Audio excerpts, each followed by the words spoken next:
Okay, so first of all, what we're going to do is we're going to start with a progression. So, and let me tell you a quick story. A few years ago, actually probably about 10, 12 years ago, I had to do a gig in which I was playing for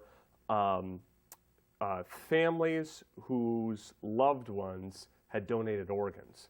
So their family member had died, and this was like a remembrance, and it was it was I guess a party. It was like a thank you party for them. It wasn't in a religious setting. It was just like food and speakers. And I was hired to play music, and I'm thinking like, okay, if I play any song that people know, they're going to relate that song back to their loved one dying. So this is where I said, okay, well, I can't play regular songs. It wouldn't be appropriate for me to like play jazz tunes or like standards. It wouldn't be appropriate for me to play blues or pop stuff. It would just be completely inappropriate. So I had to come up with something. Even classical music, had I played classical music, it would have linked that classical music to that terrible situation. So what I did is I improvised. So basically for an hour and a half, 2 hours of playing, I sat and I just improvised using some of this new age piano technique. So the first thing is to come up with progressions. So if you're going to improvise around something, you have to improvise around some type of progression. I mean, you're not just going to do like some random. You need some kind of form and structure, right? So let's talk about how to come up with some of these progressions. I want to show you a couple of different techniques that you can use. So the first thing is I'm going to start in minor. Now remember that I'm going to start in G minor, which is the same thing as B flat major. Same thing as same thing as B flat major. Okay, so G minor, B flat major, same thing. Okay, so B flat major, G minor. Right, just had a brain freeze for a minute. Okay, so G minor. What sounds good oftentimes is to do a descending pattern. Right, a descending pattern sounds really nice. It's a compositional effect almost, and it kind of sounds like melancholy. Let me show you.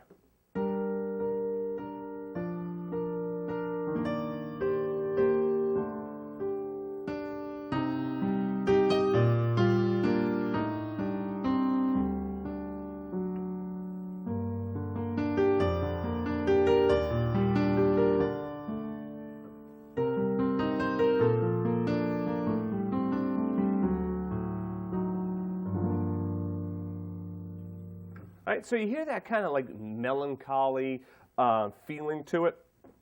What's going on? Let's talk about this. So I'm starting in G minor, and you notice what I'm doing here? Walking right on down the scale. But I'm using different chords as I walk down that scale. So here's G minor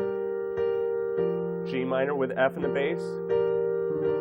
What's this? This is E flat major, right? And you can think of this as D sus, but I'm actually thinking of it as G minor with D in the bass, and it's a C minor. Now you can think of this as C minor with B flat in the bass, okay? A minor 7 flat 5, Y flat 5.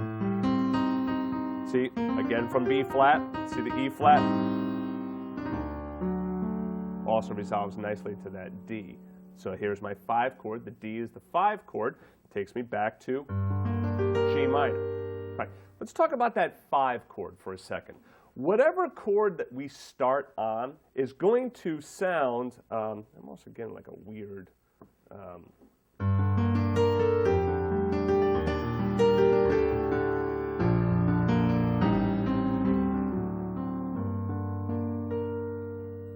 like a weird phasing. It seems to be gone. The 5 chord, whatever chord we start on is going to sound like our 1 chord. Now, it doesn't mean that it's always going to be the 1 chord, but yeah, I'd say 8, 9 times out of 10, whatever chord you start on, that's usually like the chord, the one chord of the key. All right, it's the chord that the key is in. If you're in the key of B flat, you usually start on a B flat chord. Right? Like I said, it's not every time. For this new age kind of stuff, it's safe to assume that. All right. So we're starting on G minor, right? So we're in G minor. Okay. Let's make that assumption. So. And then we can also hear that sound when we get back to the G minor. It sounds resolved. All right, so that's the other thing too, is whatever chord you start on, if you go back to that chord, does it sound resolved or does it sound unresolved? So in other words, if I did,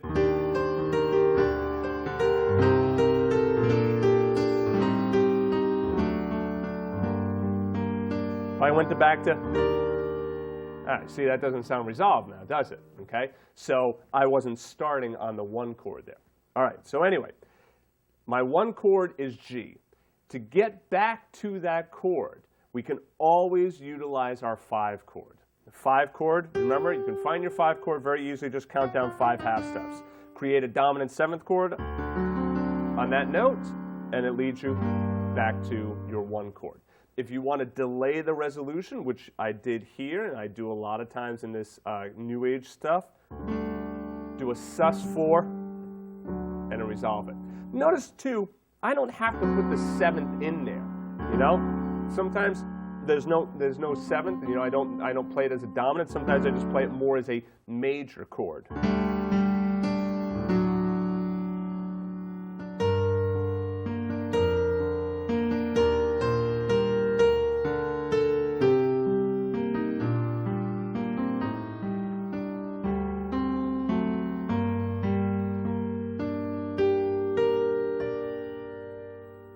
So there's one progression that I can use. Let's try doing it in another key for, just for fun. Let's go to C minor. Same thing as E flat major. So C minor, flat 6 major 7. The A flat is flat 6. Remember, I'm thinking C minor, so flat 6 major 7. C minor with G in the bass. 4 minor.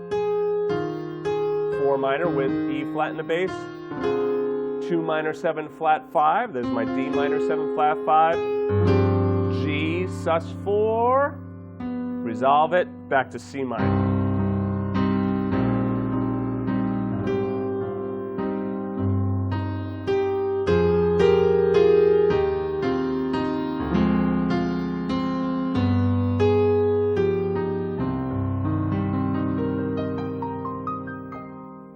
Okay, so nice, there it is in C minor. Yeah, remember that you don't have to put the 7th in on the dominant 7th chord. That will make it not sound so so jazzy, I guess, a way to put it. It's not going to have as much tension to it and as much bite to it. Remember, too, that on the other chords, like your 4 minor chord, the flat 6 major, the flat 6 major sounds nice with that major 7, but the 4 minor, I'd keep the 7th out of there. Sometimes when you add in those 7ths or tensions and whatnot, it starts to sound a little too, jazzy, or a little too, there's too much tension for it. This is where you can dial that in and out. It's really dependent, upon what kind of sound you're looking for. All right, so what I'd like you to do is try working through that progression. See if you can do that progression in another key, maybe doing an F minor, all right? All right, pause the video for a second, and I'll play it for you. So F minor, E flat in the bass, D flat major 7, F minor over C, right? B flat minor with an A flat in the bass, G minor 7 flat 5, C 7, flat 9, F minor. The last thing I wanted to leave you with, well, actually, you know what? I'll talk about it in the next chapter. That way I can, give you a full picture on it. See you in the next chapter.